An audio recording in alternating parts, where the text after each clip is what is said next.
కేసీఆర్ గారే ముఖ్యమంత్రిగా ఎన్నికై ఉంటే జనవరి నెల నాటికే కన్నెపల్లి పంప్ హౌస్కు కొంచెం ఎగువన ఒక రింగు బండ్ కానీ లేకుంటే ఈ కాఫర్ డ్యామ్ కానీ కట్టి ఎప్పటిలాగానే రోజుకొచ్చే 1 టీఎంసీ లేదా ఇప్పటికి కూడా 1/2 టీఎంసీ నీళ్ళు వస్తున్నాయి.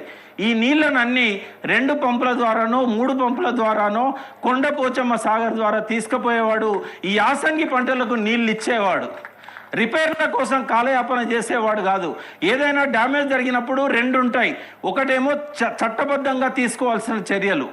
చట్టబద్ధంగా తీసుకోవాల్సిన చర్యల కోసం ఎన్డీఎస్ఏ వాళ్ళు, స్టేట్ డ్యామ్ సేఫ్టీ అథారిటీ వాళ్ళు ఆ పని చేస్తారు, నిపుణులను అపాయింట్ చేస్తారు, ఎక్కడ లోపం జరిగిందో వాళ్ళు చెప్తారు. కానీ ఎట్ ది సేమ్ టైం మనకు సిడిఓ ఉన్నది. ఎంత గొప్పదంటే మన డిజైన్స్ ఆర్గనైజేషను.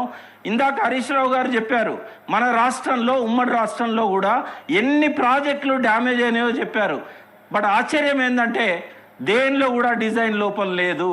కేవలం వరదల వల్ల డ్యామేజ్ అయినాయి తప్ప డిజైన్ లోపంతో డ్యామేజ్ అయింది కాదు. ఈరోజు నేను కూడా చెప్తున్నాను, ఇది డిజైన్ లోపం కాదు. డిజైన్ లోపమే అయితే 2 పియర్సే కూలవు. 227 పియర్స్ ఉన్నాయి, 3 బ్యారేజీలు. అన్నారంలో మనకు 70 పైన ఉన్నాయి, 66 అక్కడ సుందిళ్ళలో ఉన్నాయి, ఇక్కడ 86 ఉన్నాయి. మరి 227 పిల్లర్లలో 2 ఎందుకు కూలినాయి డిజైన్ లోపం అయితే?